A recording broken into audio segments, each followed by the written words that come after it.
শুকরিয়া আদায় করলে আল্লাহ ওয়াদা করেছেন আল্লাহ মানুষের নেয়ামত আরো বাড়িয়ে দিবেন। শুকরিয়া আদায় না করলে আল্লাহ মানুষকে জানিয়ে দিয়েছেন সেই মানুষের জন্য আল্লাহ রেখেছেন কঠিন শাস্তি।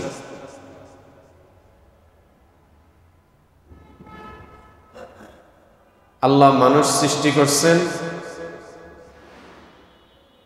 মানুষকে আল্লাহ হায়াত দান করছেন, আবার মানুষ ইন্তেকাল করবে, মানুষ মারা যাবে, স্থানান্তরিত হবে।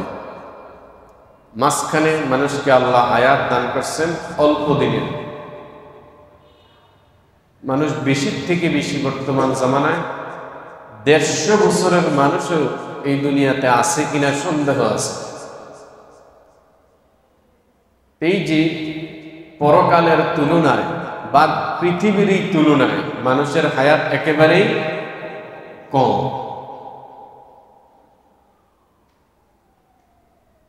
দুনিয়াকে আল্লাহ সৃষ্টি করছেন বহু আগে। এই দুনিয়া যে আরো কতদিন থাকবে আল্লাহ ছাড়া কেউ জানে। তো সেই দুনিয়ার হায়াতের তুলনায় আমার হায়াত একেবারেই কম। এই হায়াতটাকে আল্লাহ পাক রব্বুল আলামিন আমাকে নেয়ামত স্বরূপ দান করছে। একটা দিন যদি আমি বেঁচে থাকি তাহলে একদিন আমি বেশি ইবাদত করতে পারব।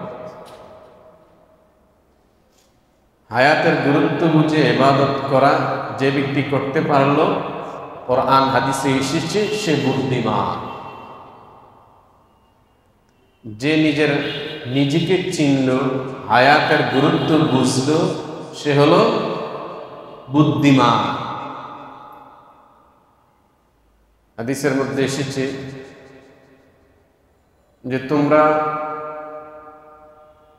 চিন্তা করো তোমার হায়াতকে কোন কাজে লাগাইতেছ, এটা তুমি চিন্তা করো। আল্লাহ তাআলা আদেশ করছেন, বারবার নসিহত করতেছেন, ইয়া আইয়ুহাল্লাযীনা আমানুত্তাকুল্লাহ ওয়াল তানজুর, হে মানুষ আল্লাহকে ভয় করো এবং চিন্তা করো। প্রত্যেকের বারবার চিন্তা করা দরকার। এই ছোট্ট জিন্দেগির থেকে বিশাল যে জিন্দেগি আমার আসতেছে, সেই জিন্দেগির জন্য আমি কি জমা করলাম। এই আমরা সবাই জানি যে এই দুনিয়াতে আমি বেশি দিন থাকতে পারবো না। তারপরেও এই অল্প হায়াতকে আরামে কাটাইবার জন্য কম জিনিসপত্র আমরা যোগাই না।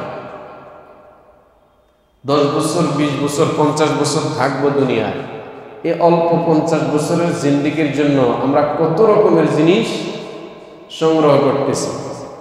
এটা দরকার, আরামে থাকার জন্য দরকার।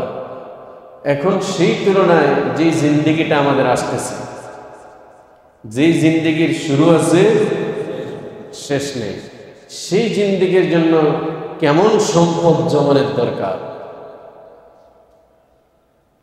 এই জন্য আল্লাহ বলতেছেন, ইয়া আইয়ুহাল্লাযীনা আমানুত্তাকুল্লাহ ওয়াল তানজুর নাফসুম মা কদ্দামাত লিগাদ ওয়াত্তাকুল্লাহ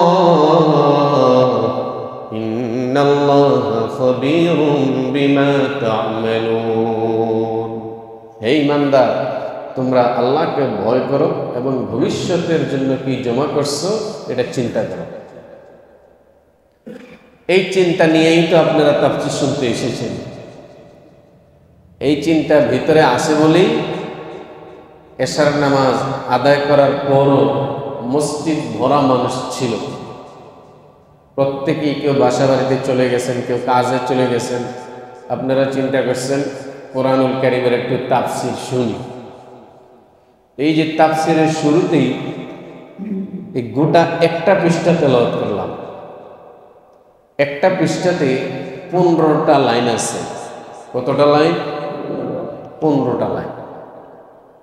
আমরা এটা হেফজ কোরআন শরীফ, তো হেফজ কোরআন শরীফে প্রতি পৃষ্ঠায় 15টা লাইন থাকে।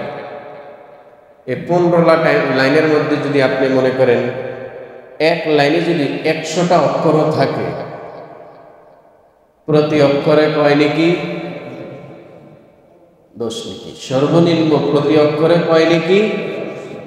10 নেকি। মান জাআ বিল হাসানাতি ফালাহু আশরু আমসালিহা। আল্লাহ তাআলা বলেন যে নেকির কাজ করলো ওকে আমি সর্বনিম্ন 10 গুণ বাড়াইয়া দেই। অক্ষর তেলাওয়াত করলাম একটা, আল্লাহ কয় গুণ বাড়াইয়া দিলেন? 10 গুণ।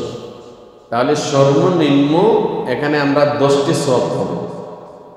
এখন যদি এই যে 15 লাইনের 100 করে ধরি, তাহলে আমার এই 10 গুণ বাড়াইয়া দিলে 15,000 নেকি। তো আপনি তাফসিরে বসার আগেই 15,000 নেকি কামাইয়া বলছেন। আল্লাহ তাআলা তো দেওয়ার জন্য প্রস্তুত। একটা নেকির জন্য হাসরের ময়দানে মানুষ আটকে যাবে। বাবা দিবে, মা দিবে, সন্তান দিবে, শ্বশুর বাড়ির লোক দিবে। ইয়াউমা ইয়াফিরুল মার'উ মিন আখিহি ওয়া উম্মিহি ওয়া আবিহি ওয়া সাহিবাতিহি ওয়া বানিহি লিকুল্লি ইমরিইন মিনহুম ইয়াওমাইযিন শা'নুন ইউগনিহি।